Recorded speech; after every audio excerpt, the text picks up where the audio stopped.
Hello investors, welcome to other session of money mantra Hindi. Date है आज 17/1/2026। रात के तकरीबन 10 बज रहे हैं जिस समय हम लोग इस सेशन को रिकॉर्ड कर रहे हैं। एक बहुत इंपॉर्टेंट सेशन और स्पेशली उन लोगों के लिए जो मार्केट में बिल्कुल नए हैं। ठीक है, 2026 में अगर आप अपना पोर्टफोलियो बनाने जा रहे हैं या फिर अपने पुराने पोर्टफोलियो को ठीक करने का प्रयास कर रहे हैं तो आज के लिए आपका सेशन बहुत इंपॉर्टेंट है। इसे बहुत ध्यान से देखिएगा। ठीक है, स्टैंडर्ड डिस्क्लेमर है कि we are not SEBI registered, however we are NISM certified research analyst. ठीक है, सो हम इस जो सेशन है आज का, इसमें कोई भी बाई सेल रिकमेंडेशन या स्टॉक डिस्कस नहीं होंगे, पर एक बहुत इंपॉर्टेंट क्वेश्चन का आंसर जरूर मिलेगा आपको। ठीक है, परेशान हो चुके हैं पिछले करीब 3 महीनों से ज्यादातर जो इन्वेस्टर हैं, लॉन्ग टर्म इन्वेस्टर, और ट्विटर के ऊपर भी आपको खूब मारपीट देखने को मिल रही है ना। जो ट्रेडर्स हैं या फिर जो इन्वेस्टर्स हैं या जो भी इन्फ्लुएंसर्स हैं, वो इस बारे में बात कर रहे हैं। और हम में से ज़्यादातर का ये एक बड़ा प्रश्न है कि जो मार्केट के अंदर गिरावट है असल में ये कहाँ रुकेगी। और ये बात समझिए कि अगर आपके पास भी ये क्वेश्चन है कि भाई मार्केट में जो होने वाला ये फॉल है ये कहाँ रुकेगा, और अगर इसके आंसर के लिए आप सिर्फ निफ्टी का चार्ट देख रहे हैं तो आज के समय में ये चार्ट आपकी मदद नहीं करेगा। हाँ, बिल्कुल सही बात है।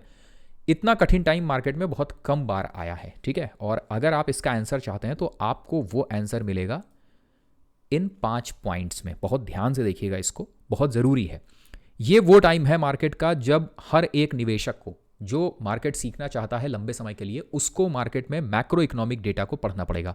अब आप में से बहुत सारे लोग पूछते हैं इस क्वेश्चन को कि भाई कहाँ से पढ़ें मैक्रो इकोनॉमिक डेटा। तो नेट पूरी तरह से अवेलेबल है। इसमें पेड और अनपेड दोनों ही वर्जन्स आपकी मदद करेंगे, पर इंटरनेट पर आपको सब कुछ मिल जाएगा। ठीक है, ये आपकी अपनी समझ है कि आपको क्या क्या फिल्टर करना पड़ेगा।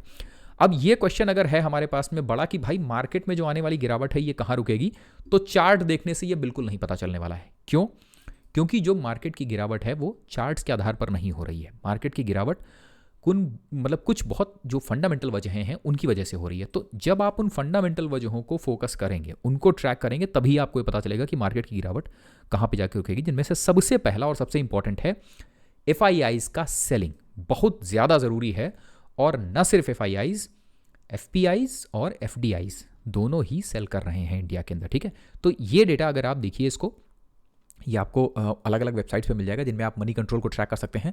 पिछले 2-3 सालों के अंदर मार्केट में जो FIIs हैं वो कॉन्टीन्यूसली सेल कर रहा है। ठीक है, 1-2 महीने बीतते हैं, जैसे 24 का ये देखिएगा तो 2024 में कुछ मंथ्स रहे, जैसे जून, जुलाई, इनमें सेलिंग नहीं हुई है FIIs की तरफ से सितंबर, पर उसके बाद फिर दबा के सेलिंग हुई है। हर महीने करीब करीब 30-40 हज़ार करोड़ के आसपास, कुछ महीनों में तो 1,14,000 करोड़ अक्टूबर 24 में देखिए। और उसके बाद फिर 25 आया, 25 के अंदर भी दबा के सेलिंग हुई है। ठीक है, 35-40 हज़ार करोड़ के आसपास हर महीने हो रही है। और ज़रा इसको देखिए कि 35 हज़ार करोड़ के आसपास करीब सेलिंग हो रही है हर महीने। अभी जनवरी का आधा जनवरी बीता है और अभी तक सेलिंग जो है वो तकरीबन 26,000 करोड़ रुपए FIIs की तरफ से हो गया है। अब कई बार ये डिस्कशन किया जाता है कि भाई हम लोग को FIIs की ज़रूरत नहीं है, DIIs जो हैं हमारे, उनके पास बहुत पैसा है, पर ये सच नहीं है पूरा। ठीक है, मार्केट को लंबे समय तक बड़ा चलने के लिए बाहर का पैसा चाहिए। तो अगर आपको ये जानना हो कि भाई मार्केट के अंदर गिरावट कब रुकेगी, तो ये FIIs का सेलिंग पे फोकस रखिए। ठीक है, और इसमें भी मंथली बेसिस पर। तो FIIs का सेलिंग जब रुके और उसके बाद FIIs वापस आना शुरू हो, इसको ट्रैक करिए। ये बहुत इंपॉर्टेंट है। जब FIIs वापस आना शुरू होगा तब मार्केट की जो गिरावट है वो भी रुकेगी, प्लस मार्केट के अंदर नया फ्रेश रन शुरू होगा। ठीक है, अब इसका बहुत डिटेल एनालिसिस हो सकता है कि भाई FIIs इंडिया से क्यों जा रहे हैं या FIIs किस सूरत में इंडिया में वापस आएंगे। ये डिटेल डिस्कशन फिर कभी करेंगे। उसका मोटा मोटी बता देते हैं। वैल्यूएशंस के मामले में इंडिया थोड़ा सा महंगा हो गया था। ठीक है, और जो आसपास के हमारे डेवलपिंग कंट्रीज़ थे और नेबरिंग, उनके अंदर वैल्यूएशंस थोड़ा सा इंडिया से बेहतर मिल रहा था, तो इस वजह से FIIs उधर जा रहे हैं। ठीक है, ये और उसके अलावा जो रुपीज़ का डिप्रिसिएशन है वो भी असर डाल रहा था FIIs के रिटर्न पर, तो इस वजह से भी FIIs इंडिया से बाहर जा रहे थे। इसीलिए इस बार का जो बजट है वो बहुत इंपॉर्टेंट है। ठीक है, कि बजट में गवर्नमेंट क्या अनाउंस करेगी इसका बहुत फर्क पड़ेगा। तो फर्स्ट थिंग फर्स्ट, इस एक पर्टिकुलर पॉइंट पे फोकस करिए। सेकंड इंपॉर्टेंट है कि गोल्ड और सिल्वर का रेट। ठीक है, सो वो सभी को पता है कि इस समय गोल्ड और सिल्वर अपने ऑल टाइम हाई पर हैं। पूरे वर्ल्ड में सबसे ज़्यादा इस समय रेट गोल्ड और सिल्वर का चल रहा है। और इसको अगर आप क्रॉस वेरीफाई करने की कोशिश कीजिए तो रॉबर्ट कियोसाकी, जिन्होंने rich dad poor dad book लिखी है, उनके आज से 1 साल 1.5 साल पहले के वीडियोज़ उठा के देखिएगा। उसमें उन्होंने इस चीज़ के ऊपर फोकस किया था कि मार्केट के अंदर गिरावट आएगी तो गोल्ड और सिल्वर को खरीदना चाहिए लोगों को। खैर, इस समय पूरे वर्ल्ड के अंदर गोल्ड एक्यूमुलेशन हो रहा है। ठीक है, लास्ट एक साल का आप अगर ट्रेंड देखिए तो चाइना ने, इंडिया ने, ब्रिक्स कंट्रीज जो हैं स्पेशली इन लोगों ने बहुत दबा के गोल्ड खरीदा है, ठीक है। और इसके साथ में ही जो सेकंड पॉइंट अभी आएगा वो उसके बारे में बताएंगे हम आपको। सो गोल्ड बेसिकली खरीदा क्यों जा रहा है? यूएस का जो डेट है, जो बॉन्ड की शक्ल में होता है, वो बेसिकली और कुछ नहीं है, बाकी का पूरा वर्ल्ड जो है वो यूएस का डॉलर खरीद रहा है। पर यूएस जिस तरीके से अभी बिहेव कर रहा है, इसकी वजह से जो दुनिया के दूसरे देश हैं वो अब यूएस डॉलर को थोड़ा थोड़ा बेच रहे हैं, और उसको बेचने के बाद क्या खरीद रहे हैं? गोल्ड और सिल्वर। क्यों? क्योंकि गोल्ड अभी भी पूरे वर्ल्ड में एक ऐसी कमोडिटी है जो एक्सेप्टेबल है हमेशा। देखिए, मतलब ये हो सकता है कि डॉलर का रेट कम ज़्यादा हो, और हो सकता है कि कभी कभी भविष्य में ऐसा समय आए कि जब डॉलर की एक्सेप्टेबिलिटी उतनी ज़्यादा ना हो, पर गोल्ड की एक्सेप्टेबिलिटी हमेशा रहेगी। तो इस वजह से गोल्ड और सिल्वर, इनका रेट कॉन्टिन्यूसली बढ़ रहा है। तो इसके ऊपर फोकस करिए कि जब इनके ऊपर बढ़ने वाला जो इनका रेट बढ़ रहा है, ये जब थोड़ा सा स्टैग्नेंट होना शुरू होगा। क्यों? क्योंकि मार्केट और कमोडिटीज़ ये दोनों बिल्कुल अपोजिट में चलते हैं। गोल्ड और सिल्वर, जब कमोडिटीज़ कहते हैं तो इसका मतलब है गोल्ड और सिल्वर, ठीक है। सो मार्केट जब गिरेगा तो पैसा किधर पार्क होगा? गोल्ड और सिल्वर में। पर इस समय गोल्ड और सिल्वर में जो पैसा पार्क हो रहा है वो सिर्फ मार्केट के गिरने की वजह से नहीं हो रहा है, वो हो रहा है कि बड़ी कंट्रीज भी अपने आप को डाइवर्सिफाई कर रही हैं, यूएस ट्रेजरी को डंप करके पैसा गोल्ड और सिल्वर में डाल रहे हैं। उसके पीछे वजह क्या है? उसके पीछे वजह है यूएस जिस तरीके से बिहेव कर रहा है हेजीमोनी की तरह, कि मैं मोनोपोली है, मैं पूरी दुनिया में जो चाहूंगा वो चलाऊंगा। और वो किस वजह से चला पा रहा है? बिकॉज डॉलर की मोनोपोली है। तो ब्रिक्स कंट्रीज ये शुरुआत कर रहे हैं। ब्रिक्स कंट्रीज के बाद में जापान ने भी थोड़ा डंप किया है, ज़्यादा नहीं, और सऊदी अरब ने भी डंप किया है, ठीक है। सबसे ज़्यादा डंप किया है चाइना ने और इंडिया ने, वो अभी आपको आगे पता चलेगा, ठीक है। सो गोल्ड और सिल्वर का रेट जो अभी बढ़ रहा है बहुत तेज़ी के साथ में, इसको ट्रैक करिए। और जब इनकी जो तेज़ी है गोल्ड और सिल्वर की, जब ये रुकेगी थोड़ी, तो वो संकेत होंगे कि अब मार्केट जो है थोड़ा सा वो रुकेगा, और धीरे धीरे फिर जो गिरावट है मार्केट की वो रुकेगी, और फिर मार्केट तेज़ी की तरफ बढ़ेगा। थर्ड बहुत इंपॉर्टेंट पॉइंट है कि ग्लोबल न्यूज़। बात समझिएगा कि इस समय जो मार्केट की गिरावट है उसके पीछे मैक्रो इकोनॉमिक डेटा ज़्यादा है, ठीक है। और मैक्रो इकोनॉमिक डेटा में ग्लोबल न्यूज़ बहुत मैटर कर रही है। उसमें से क्या क्या? टैरिफ और ट्रेड डील। नाउ मार्केट के अंदर जो गिरावट है उसकी मेन वजह क्या है कि ट्रंप बिल्कुल जैसे उनकी मर्जी हो रही है वैसी वो ट्रेड जो टैरिफ है वो लगा रहे हैं कंट्रीज़ के ऊपर, और कंट्रीज़ उस टैरिफ को बाईपास करने के लिए क्या क्या कर रहा है ये इस समय आपको पढ़ने की ज़रूरत है। जैसे इंडिया के ऊपर उन्होंने टैरिफ लगाया, और फिर पता चला कि जो भी दिसंबर का डेटा आया था उसमें इंडिया ने एक्सपोर्ट जो है उसका बहुत ज़्यादा उसके ऊपर असर नहीं पड़ा है, ठीक है। तो आपको ये पढ़ना होगा कि जब कंट्रीज़ के ऊपर टैरिफ लग रहा है, जैसे इंडिया के ऊपर टैरिफ लगा रहा है यूएस, तो इंडिया यूरोपियन यूनियन के साथ में अभी आपको याद है कि ट्रेड डील कर रहा है, देन फ्रांस के साथ में अलग एक ट्रेड डील कर रहा है, जापान के साथ में ट्रेड डील कर रहा है। तो ये ट्रेड डील्स का नतीजा क्या निकल रहा है ये पढ़ना होगा हम लोग को, ठीक है। और जब ये टैरिफ हो कि मतलब ट्रंप ये कहने लगे कि भाई ठीक है अब नो मोर टैरिफ वाला सिचुएशन अगर आ जाए तो मार्केट थोड़ा सा स्टेबल होगा। चौथा बहुत इंपॉर्टेंट पॉइंट है, और जो इस समय मार्केट के अंदर दिख रहा है असल में उस सबके कोर के अंदर ये चीज़ें हैं, ठीक है। आप अभी देख रहे हैं एक इन्फॉर्मेशन, आपको पता होगा कि यूएस जो है वो ग्रीनलैंड को ऑक्यूपाई करने के लिए कोशिश कर रहा है, ठीक है। और इसकी वजह से क्या हो रहा है कि नाटो के अंदर झगड़ा होने की संभावनाएं हो रही हैं, बिकॉज कनाडा यूएस से दूर जा रहा है। कनाडा ने अभी चाइना के साथ में एक ट्रेड डील करी है, देन फ्रांस इंडिया की तरफ आ रहा है और फ्रांस भी नाराज़ है, इटली अलग से नाराज़ है, और ग्रीनलैंड चूंकि नाटो का पार्ट है और यूएस ग्रीनलैंड को हथियाना चाह रहा है, इस वजह से और भी ज़्यादा प्रॉब्लम हो रही है। तो पॉलिटिकल टर्मोइल उसमें फोकस रखिए इस चीज़ पर कि यूएस ग्रीनलैंड के ऊपर क्या स्टैंस ले रहा है और नाटो इसके बारे में क्या कह रहा है। एक दूसरा यूक्रेन और रशिया का वॉर, उसमें क्या डेवलपमेंट हो रहा है धीरे धीरे, इसके ऊपर फोकस करिए। तीसरा यूएस का ईरान के बारे में क्या स्टांस है और इंटरनेशनली क्या हो रहा है, क्योंकि ऐसा हो सकता है कि दो लोकेशंस में वर्ल्ड वॉर 3 तो नहीं पर कॉन्फ्लिक्ट थोड़ा सा बढ़ने की संभावनाएं हैं। देखिए चाइना जो है वो वेनेजुएला का लगभग 90% जो ऑयल था वो इंपोर्ट करता था, बिकॉज चाइना और इंडिया वर्ल्ड के बहुत बड़े एनर्जी बायर हैं, ठीक है। चाइना की जो एनर्जी है वो 3 जगहों से आती है, कहाँ कहाँ से? एक वेनेजुएला से, दूसरी ईरान से और तीसरी रशिया से। तो रशिया से तो आ रही, वहाँ दिक्कत नहीं है, पर वेनेजुएला पे यूएस ने आक्रमण किया तो उसके बाद अभी यूएस का कंट्रोल है वेनेजुएला की जो सप्लाई है, तो इससे चाइना की जो इंपोर्ट है तेल का वो हैम्पर हुआ। ईरान के अंदर चाइना ने ऑलरेडी अपना पैसा लगा रखा है, ठीक है। वेनेजुएला में भी लगा रखा था, ईरान में भी लगा रखा था। अब अगर यूएस ईरान के ऊपर कुछ करता है तो उससे क्या होगा कि चाइना को अपने एनर्जी के लिए फिर और प्रॉब्लम होगी। तो ये हो सकता है कि ईरान पे अगर यूएस कुछ करे तो उसमें चाइना इंटरफेयर करे, और उस सिचुएशन में फिर सिचुएशन थोड़ी सी खराब होगी। प्लस इंडिया का भी चाइना के अंदर ईरान के अंदर अप्रॉक्सीमेटली शायद $500 मिलियन का इन्वेस्टमेंट है चाबहार पोर्ट को लेकर, ठीक है, बिकॉज ईरान के रास्ते इंडिया, अफगानिस्तान और उसके बाद फिर ऊपर रशिया की तरफ का रूट ओपन करना चाह रहा था, जो इंडिया के लिए शॉर्टेस्ट रूट होता, ठीक है। तो यूएस का ईरान के ऊपर क्या स्टांस रहता है, इससे तय होगा कि आगे आने वाले समय में जो पॉलिटिकल टर्मोइल है वो थोड़ा स्टेबल होगा या और ख़राब होगा। और इंटरनेशनली अगर एनर्जी सेक्टर के ऊपर कोई असर पड़ेगा, जैसा कि ईरान तेल उत्पादक देश है, और अगर उसके ऊपर कोई असर पड़ेगा तो फिर मार्केट बहुत स्टेबल नहीं होगी, ठीक है, फिर भूल जाइएगा। नाटो कंट्रीज़ आपस में क्या एक दूसरे के लिए कमेंट्री दे रहे हैं, ये बहुत ज़रूरी है पढ़ना इसके बारे में। और सबसे लास्ट ब्रिक्स कंट्रीज़, ब्रिक्स को समझना इसलिए भी ज़रूरी है क्योंकि इससे रिलेटेड है हमारा 5वां पॉइंट, ठीक है, that is US treasury dump stop, ठीक है।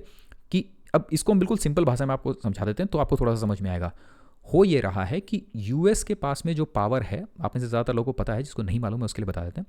यूएस की पावर कहाँ से आती है? उसकी पावर आती है कि दुनिया के सारे देशों को गोल्ड तेल खरीदने के लिए डॉलर लेना पड़ता है, ठीक है, बिकॉज दुनिया का ज़्यादातर जो बिजनेस है तेल का वो डॉलर में हो रहा है, ठीक है। इसके लिए दुनिया के ज़्यादातर देश जो है वो यूएस की ट्रेजरी खरीद के रखते हैं। ट्रेजरी का मतलब यूएस का बॉन्ड खरीद के रखते हैं अपने पास में, ठीक है।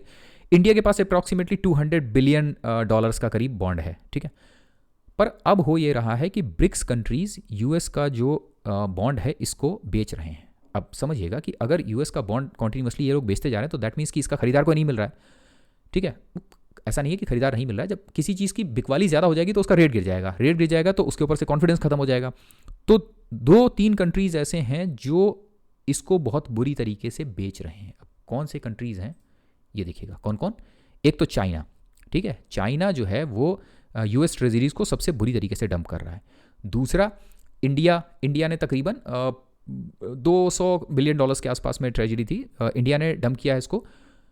खरीदार कौन कौन है? खरीदार है एक जापान और दूसरा यूके, पर जापान और यूके के पास में उतना नहीं है जितना चाइना के पास में है। तो और अभी लेटेस्ट न्यूज़ है एक वीक पहले की कि सऊदी अरब ने भी अप्रॉक्सीमेटली कुछ $250 बिलियन के आसपास में जो है वो डंप किया है ट्रेजरी। तो ब्रिक्स कंट्रीज़ जब ट्रेजरी को डंप करेंगे तो यूएस किस तरीके से इस पर एक्शन लेगा उसका बहुत फ़र्क पड़ेगा मार्केट के ऊपर। बिकॉज जो अभी हो रहा है मार्केट के अंदर वो बेसिकली है क्या, वो यूएस की जो डॉलर की मोनोपोली है उसको तोड़ने का काम हो रहा है, ठीक है। क्योंकि यूएस किसी कंट्री के ऊपर सैंक्शन कैसे लगाता है? सारी कंट्रीज़ एक दूसरे के साथ में ट्रेड करने के लिए स्विफ्ट सिस्टम का इस्तेमाल करती हैं, ठीक है, और डॉलर का इस्तेमाल करती हैं। तो यूएस के पास में 2 पावर हैं, एक स्विफ्ट सिस्टम और दूसरा डॉलर। तो ब्रिक्स कंट्रीज़ क्या कर रही हैं कि स्विफ्ट सिस्टम के पैरेलल में एक सिस्टम खड़ा कर रही हैं एक दूसरे के साथ में व्यापार करने का, वर्ल्ड के सारे जो बड़े बैंक्स हैं उनको आपस में जोड़ने का। और ब्रिक्स कंट्रीज़ ये कर रही हैं कि अब एक दूसरे देशों के साथ में जो व्यापार हो रहा है वो डॉलर के बजाय उनकी लोकल मुद्रा में हो रहा है। तो युआन हालांकि उतने मतलब बड़े लेवल पर जितना डॉलर का एक्सेप्टेंस है उतने बड़े लेवल पर एक्सेप्टेंस नहीं हो रहा है, पर फिर भी धीरे धीरे ब्रिक्स कंट्रीज़ एक मोनोपोली जो है डॉलर का वो तोड़ने का कोशिश कर रही हैं। और ज़्यादातर जो बड़ी लड़ाई इस समय हो रही है इंटरनेशनल लेवल पर वो इसी वजह से हो रही है, ठीक है। सो ये 5 पॉइंट्स ऐसे हैं जिन पे अगर आप फोकस करेंगे तो आपको समझ में आएगा कि भैया मार्केट का फॉल कब रुकेगा। एक, एफआईआईज़ का सेलिंग स्टॉप हो और दोबारा एफआईआईज़ धीरे धीरे इंडिया में आना शुरू करे। दूसरा, गोल्ड और सिल्वर का रेट जो हाई हो रहा है वो अचानक उसमें धीमापन हो या ब्रेक लगे। ग्लोबल न्यूज़, टैरिफ और जो ट्रेड डील्स हो रही हैं ये थोड़ी सी स्टेबल हो। Political turmoil, Greenland, Ukraine, Iran, NATO और ब्रिक्स कंट्रीज़ का, इसमें थोड़ी सी स्टेबिलिटी आए। और यूएस का जो ट्रेजरी डंप है इस पे क्या, इसका नतीजा क्या निकलेगा, ये एक देखना बहुत मज़ेदार चीज़ होगी, ठीक है। अब $1 मिलियन क्वेश्चन है कि भाई ये तो सारी प्रॉब्लम हो गई, अब ये बताओ कि क्या इस प्रॉब्लम के बीच में कहीं ग्रीन शूट भी है। ग्रीन शूट का मतलब है कि अगर इतनी सारी प्रॉब्लम्स हैं तो कहीं कोई सिल्वर लाइनिंग है, कुछ अच्छा हो रहा है या नहीं। तो कुछ अच्छा देखने को आपको कहाँ मिलेगा, जब आप जो इस समय स्क्रीनर्स पे लेटेस्ट जो क्वार्टरली रिजल्ट्स आ रहे हैं इनमें आप कंपनीज आइडेंटिफाई करिए कि कौन कौन सी कंपनियां या कौन कौन से सेक्टर्स हैं जहां पर कि रिजल्ट्स अच्छे आ रहे हैं, ठीक है। और उनके साथ में आपको वैल्यूएशंस देखना भी ज़रूरी होगा। समझ में आ रही है बात, ठीक है। तो इनको पढ़ना है। अब इनको पढ़ने में एक जो आपकी मदद हो सकती है वो क्या है, कुछ सेक्टर्स ऐसे हैं जिनको आपको फोकस में रखना चाहिए, जैसे बैटरी एनर्जी स्टोरेज सिस्टम, ठीक है, शिप बिल्डिंग इंडस्ट्रीज है, सेमीकंडक्टर्स है, ऑटो है, ऑटो एंसिलरीज हैं स्पेशली इसमें, और हॉस्पिटल सेगमेंट है जो बहुत ही स्टेबल होगा, ठीक है। तो ये कुछ ऐसे सेक्टर्स हैं जहां पर आपको नजर रखनी चाहिए। सेक्टर्स को अपने फोकस में रखिए, उन सेक्टर्स में जो हाईएस्ट रेटिंग कंपनीज हैं, जो सबसे तेजी से बढ़ने वाली कंपनीज हैं, उनको थोड़ा फोकस करिए। अब क्वेश्चन है कि भाई अगर उनके बारे में आपको जानना है कि एक सेक्टर के अंदर कौन कौन सी कंपनियां हैं जो बढ़िया हैं, ग्रोथ वाली हैं, प्लस वैल्यूएशन वाली, तो वो सारी कंपनियां हम लोग डिस्कस करते हैं जो हम लोग का टेलीग्राम ग्रुप है, वहां से आपको मिलेगा, ठीक है। तो वो टेलीग्राम ग्रुप अगर आपने ज्वाइन नहीं किया है तो उसको ज्वाइन कर लीजिएगा। उसका जो लिंक है वो हम लोग इस वीडियो के नीचे जो डिटेल होगा वहां पे दे देंगे, ठीक है। बात समझिए, बहुत इंपॉर्टेंट है ये।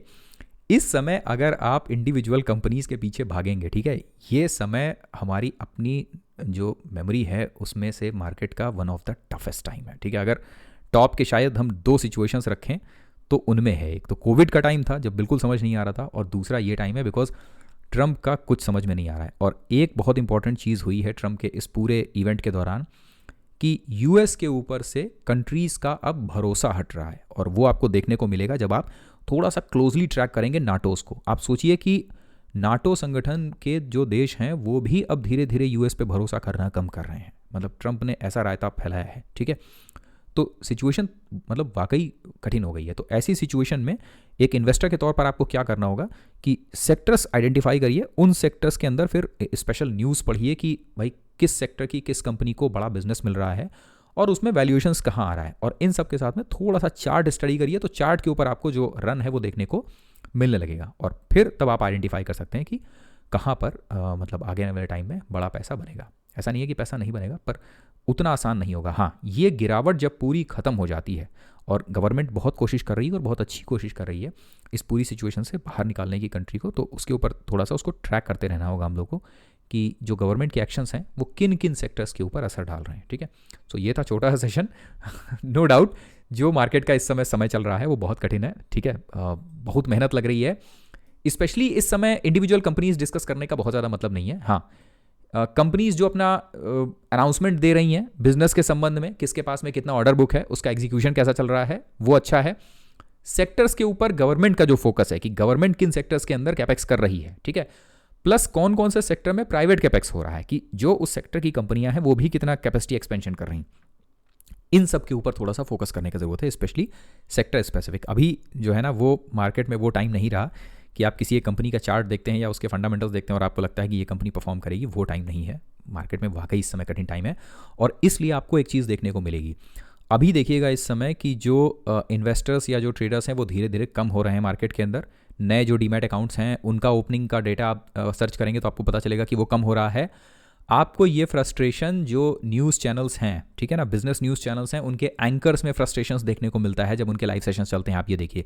प्लस ये फ्रस्ट्रेशन आपको जब यूट्यूब के ऊपर या फिर आप ट्विटर के ऊपर आप बैठते हैं तो जो चैनल्स हैं उनके अंदर भी जो उनके ट्वीट्स होते हैं उसमें आपको देखने को मिलेगा, ठीक है ना। ये फ्रस्ट्रेशन है मार्केट के अंदर और ये होता है, ठीक है। यही समय है जो बड़े इन्वेस्टर्स हैं, जो या कहिए सीजनड इन्वेस्टर हैं, उनसे अलग करेगा एक न्यू कमर को, ठीक है।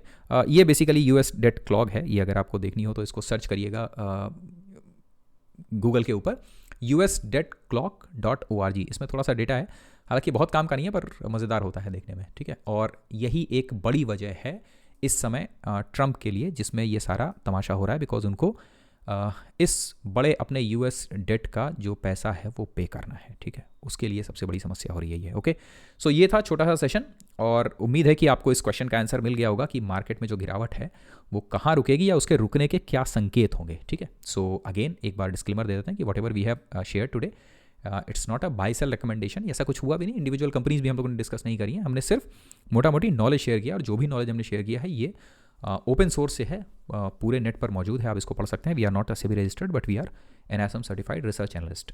जो हमारा टेलीग्राम का ग्रुप है उसका लिंक आपको नीचे कमेंट बॉक्स में मिल जाएगा। अगर ट्विटर पे फॉलो नहीं किया है तो मनी मंत्रा हिंदी के नाम से हम लोग ट्विटर पर अवेलेबल है, आप फॉलो कर सकते हैं। मिलते हैं आपसे अगले सेशन में। अपना और अपने पोर्टफोलियो का ध्यान रखिए, और ये वाला वीडियो ज़रूर देखिएगा, इसमें एक बड़ा मज़ेदार चार्ट डिस्कस किया है हम लोगों ने, ठीक है। Thank you very much, have a nice day, good night, bye bye.